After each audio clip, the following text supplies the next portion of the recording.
Welcome back everybody, it's DestinysJesus here. Today I've got the return of my 3-level series. We're basically doing this for the DreamHack Online Opens that happened this past week for the NAS region. Obviously you've got West DreamHack I think later today, and also EU DreamHack on the 19th you're going to be preparing for. So what we'll be looking at is 3 different levels of players. We've got beginner players, which is basically going to be ItsJerian and Camelate. Obviously you guys should know who ItsJerian is, a big YouTuber. Also just started playing company, actually just got his first earnings this past weekend as well. Then we've also going to be having a look at, in the semi-finals, Dictating and Wrigley. These guys have probably been placing consistently. Not really the best placement so far, and they got 73rd in this. So we're basically looking at their games, what mistakes they're making at kind of the semi-pro level. They were so close to making finals, and we're just going to be looking at what mistakes are stopping them from qualifying there as well. And for our pro level players, we're basically looking at Mero and Calc. Obviously, you guys know who Mero is, just won the FNCS Trios, and Calc won the old FNCS Trios. Probably 2 of the best mechanical players in the world at the moment, and they also just took first place in this DreamHack Duos event that just happened. We're looking at a bunch of different things they're doing in terms of early game stuff, mid game stuff, and a whole lot of end game tips and tricks that should help you guys perform better in the duo events coming up, as well as the trio events that are coming out next season and next year as well. As always, I hope you guys enjoyed this video. Make sure to leave a like if you did, and check out the full thing, and there's going to be timestamps in the description below. Jerian's landing spot is risky reels. It's not really a bad drop spot and gets a decent amount of loot. The one thing that I recommend, and this pretty much goes for all beginners, is just trying to make your loot route more efficient.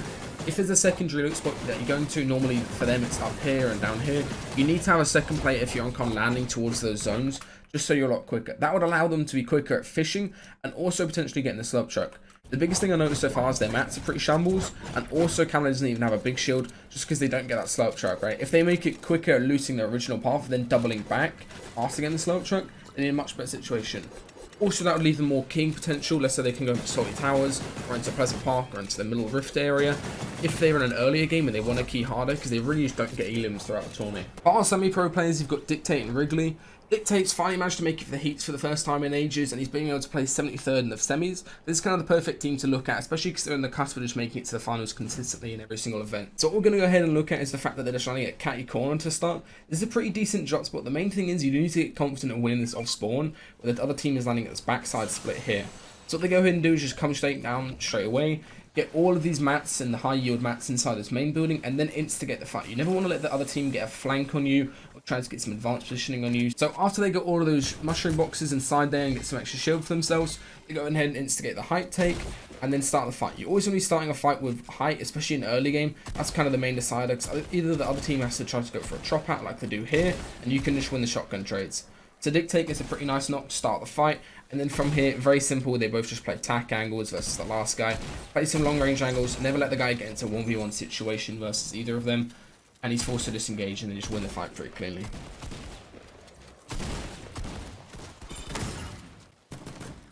For the grand finals, Cal and Mero decided to land at Coral Castle. They had this place pretty much on con since they're a pretty scary fighting pair, but also the fact that Cal actually has a really nice plan here.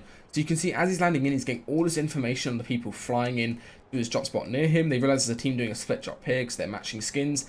Mero gets his information as well, and he lands up this way to cut off their loot route. They're thinking of W-king this guy, but also the fact that Calc scouted and he saw there's 2 different teams. There's Blake, Ronaldo, Raxel, and Arto, who are EU players, and they're fighting up the Shark. You have to be doing this in your early games when you're jumping off the bus. If you're landing at kind of a low-key POI, you need to be scouting if a place near you is contested, and especially at this kind of top level, you will be finding free elims because the fights will last a while. So with that information, they've also been watching kill feed and just figuring out there's not really anybody dying just yet. They realize there's still 2 teams up in this area, so they're both just pushing pretty patiently, just playing angles, long range with their pistols. Get 3-2-1 in the spot at the back, who doesn't expect it at all. And then from here, it's a pretty free wipe with everybody left in this spot. You need to be making sure when you're jumping out the bus that you're looking for places near you that you can third party, and just getting that information in general is super useful as well.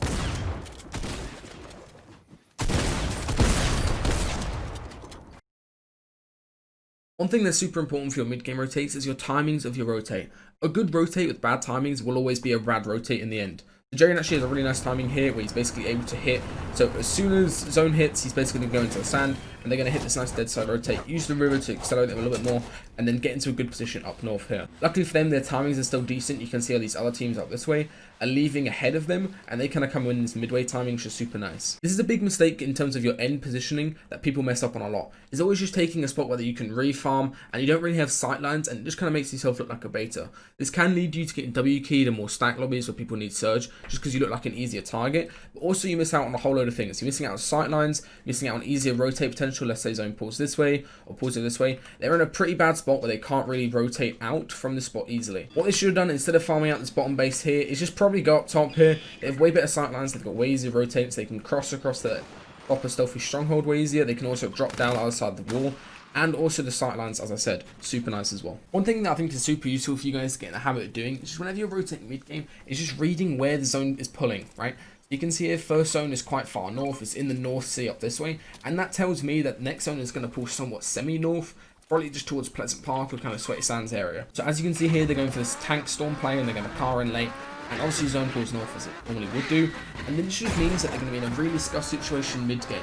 You can see here there's other teams on their rotate out and think where they're going to end up here is going to be not in the best spot where they can't really refarm. Storm Surge tags are going to be behind on. Again, positioning, trying to get center third is obviously going to be quite hard for them, just because of the fact they're going for those storm tank plates. If you see a far zone, you need to make sure you're being proactive about getting to it early, and also just avoiding storm. I mean, avoiding being in these scuff situations. There's a lot of teams in front of you, and that can potentially hold you or fight you as well. This is just a quick concept, but if you guys are ever landing in an edge map spot, let's say Calc and Arrow doing this Coral Castle drop up here, you need to understand the fact that you can control the edge that you are rotating in from the whole way throughout your mid-game rotate. These guys are basically just rotating in a straight line towards zone, and then again here they're going to just rotate in a straight line. This might seem quite obvious, but just realize that you don't have to do some crazy dead side rotating up here and put yourself in more congestion, especially if you're going to run into the stealthy team, the lighthouse, the shark, the team doing the Aqua Island. You're going to run into all those teams. Just control the edge that you're coming in from, so just think in terms of a perfectly straight line here, and you'll be in a really good situation. I'll speed this up so it makes it a little more obvious. See how much natural ground they claim here. Also, they can just farm up. They claim all this whole area. Now as they begin to rotate in on second zone, you can see here they have all of this space. Everybody else has gone towards center, and they're in a really good situation. Obviously, grabbing a card, always recommend everybody tries to get a card on their mid-game route is super important. They claim all of this area throughout here, and they're in a pretty decent situation to rotate in late for free as well. Right here is the prime example of getting your priorities wrong endgame. Jerian's going for a hold kill, which is pretty instinctive, just trying to shoot people as they're moving, but he hasn't set up his rotate correctly, and now as zone closes, he starts to panic, and he doesn't really realize they haven't set up correctly. So you can see here, he's trying to go for the cone edit and everything. A little bit confusing, this bounce rotate. I'll show it in the count video that we'll get to in a second. So now he ends up panic shockwaving, getting sent back into Storm. Camelot also gets sent out the wrong way in Storm, and then they basically scuff that. All of their rotates, like their powerful rotates, obviously bounce is still useful, are gone, and also they're going to be extremely lacking on white health. And now this also leads to Camelot getting held on this rotate here. He's trying to rotate in, he's just getting sprayed by people in zone. And again, that comes back to that positioning thing that we saw in the earlier zone. If they were higher up and they were on the edge of Stealthy Stronghold, they would have the easiest sightline to hold people on this zone here. Probably easier rotating as well earlier. And then also now, they would have a way easier job of setting up that rotate. They wouldn't have to do something complicated with a bounce, which they're not really practiced that much. They could just do a pretty simple shockwave and get in zone for free. This is also a super important lesson. Whenever you're kind of the guy who's in first, or you're just kind of leading the top, always make extra boxes. Here, Jerian's just chilling in the 2x1 on the edge of zone, leads to them getting WQ by his team in front. His duo Camelot almost goes down there, and now he's completely scuffed. Like, it easily gets service sprayed by the lobby, and it also means because they don't have this extra space, they don't really have any time to think for the next zone rotate, right? If they're a little bit deeper in here, they've got a little bit extra room. Even though their mats are bad, it's still worth the trade-off there. So you can see here, now they start going in towards zone, and they're trying to set up a rotate. They really don't have anything to rotate with. If they had this extra room early, they would have more time to plan it out and just think of something that they could do. Should have probably gone for a bounce rotate to the side. Jerian gets chopped out by a shockwave, which is pretty predictable since most people just shockwave these zones. Now he gets stuck in Storm with a reset edit, and Camelot goes down to somebody who's chasing him from the back. All of that came just because the fact they're trying to be too stingy with their mats and conserve too much, rather than just expanding, making sure they're in a good position. So much better off to be in a better position and have good like sightlines, and also make sure that you've got good potential for rotates later on, than just trying to save mats and be too conservative. I've seen that go wrong for too many players in the past. There's actually a super nice refresh that Dictate finds at endgame here. Basically what he's doing is just looking for people that are fighting near him. These guys are just building him with for some reason. And what he goes in and does is shoots him down the SMG, just double spray at the same time, and also get the cone. The cone here is kind of the deciding factor because it means the guy won't get any help at all. And then from there, they can just safely win the trade. Then it's Wrigley do the hard work with the shots. He's just making sure he gets the piece control for the guy can't get out. Get max surge on the knock by doing charge shot. And then from here, they've got extra mats. Wrigley instinctively just goes ahead and just tarps with the extra mats. Pretty smart play. Make sure they get ahead a decent margin and also puts them in a good position for first movement. There was two really instructive endgame moments here from Dictate and Wrigley, our semi-pro players. First one is just making sure that you understand the timings of when you can do a free rotate and basically get away with an edge rotate for free. So what I mean to this is basically making sure that you understand how you can play the left or right side of the zone and get a cheap rotate. They both go ahead and pop peppers. See this team on the back left shockwave forward. That means the back left is clear for them now. Goes ahead and runs ramps left hand side. It's the Elim on this guy, just at siphon Matt, obviously. Now he comes forward, again, sticking to that left-hand side, realizes there's a lot of congestion in front of him, does a natural thing and goes out and up over towards Storm. Edits forward, doesn't really do the best top. In my opinion, this is where kind of Wrigley should take the blame. They're both instigating this box fight, but look how Wrigley isn't covering any of his angles behind him here. None of his angles are covered off. He needs to make sure he's blocking all of these, even putting cones above the head would be super useful. His Dictate is just leading and then also going for a box fight kill. Dictate plays it super well, gets the wall control, gets the centerpiece first and foremost. Again, endgame piece control is super important to make sure you're getting refreshes together. Wrigley should be waiting here with his pump out. Gets the back walls as well, swings into towards the right hand side so he wins that trade, but because of Wrigley not covering off those angles earlier, messing up the tarp a little bit, he gets hit down to 1 HP, and that's basically what cost him the qualification in this event. Dictate is left to play solo, really nothing he can do in the situation, does have decent mats, but there's really not much he can do apart from just play for as much placement as possible, and these guys got 73rd, so there's that one mistake there where they're not covering their angles fully as they set up a box fight, cost them their qual. As we come into late game here for Mero and Count, one thing to just look at is look at their shield, right? As Mero begins his rotate, he only has 1 mini and Count has 1 mini and 1 big pop. They really don't have any extra shield to waste on this rotate. Count already got tagged up a little bit, and they really don't have any extra shield to waste now. They're above on Storm Surge, and they don't want to instigate a fight. You can see here, as Stretch and Command come from below them, they're just going to go ahead and disengage. They really don't want to fight this just because their shield situation is bad. Feel free, if you're ever really low on one resource, just waste the other resource that you have.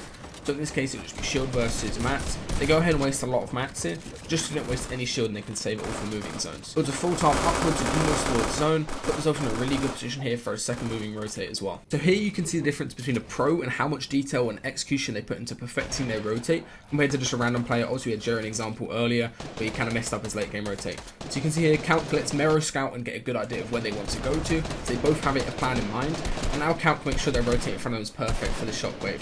Breaks all these extra builds in front of them, just in case there was a chance that they could get caught on that when they shockwave, and now they're in a perfect situation to go ahead and just do a shockwave, stay, rotate. It's be pretty simple. One thing that is super important in the meta at the moment is just having really good awareness. You see that? Count immediately spots that, he's looking through the low HP wall, spots that rift, and this is actually Bucky's mistake. I went back and watched the replays earlier, and it's basically the fact whenever you pop a rift to go, just make sure you do it in the center of your box, because otherwise Count's just going to go ahead, run up and steal it. And again, the importance of the fact that they're trying to save their mats, they have decent shield, they kept their shield alive, and he goes back and recycles his rift back in Storm again.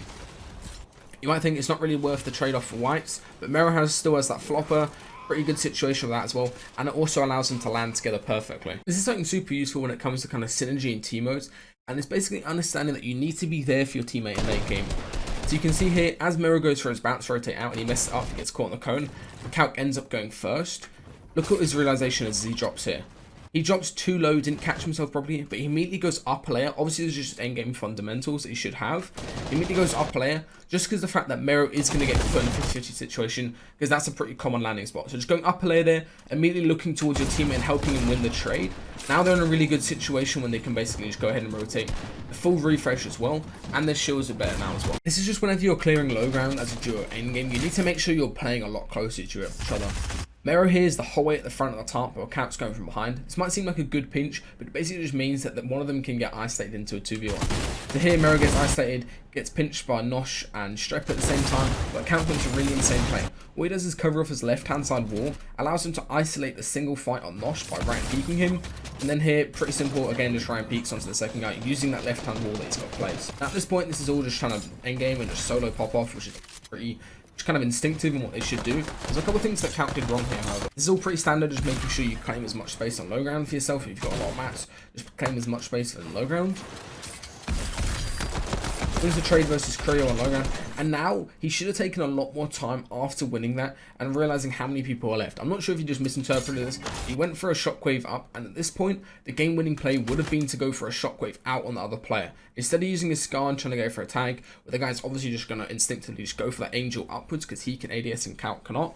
Count should have gone for that shockwave out. At that point, he still has 40 builds. He can just play heal, hold the guy out into Storm. So unless this other guy on low ground has shockwaves to come back in, Count could have 100% won this game. Basically, just the Catty Launcher strat, where you send them out into Storm. Count could have 100% won that game, and that would have dominated their lead even further. This is the most efficient way of setting up that rotate that Jerry messed up earlier. It's basically the bounce to shockwave rotate where you go super far. So what you want to go ahead and do is edit your cone inverted just like that, then flip it round, break the floor as well at the same time.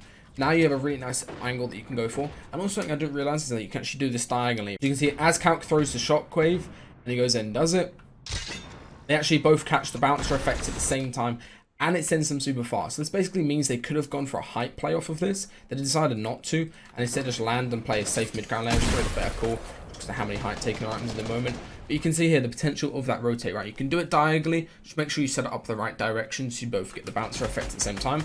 And now they're in a super good situation, and they saved all their mats on that rotate as well.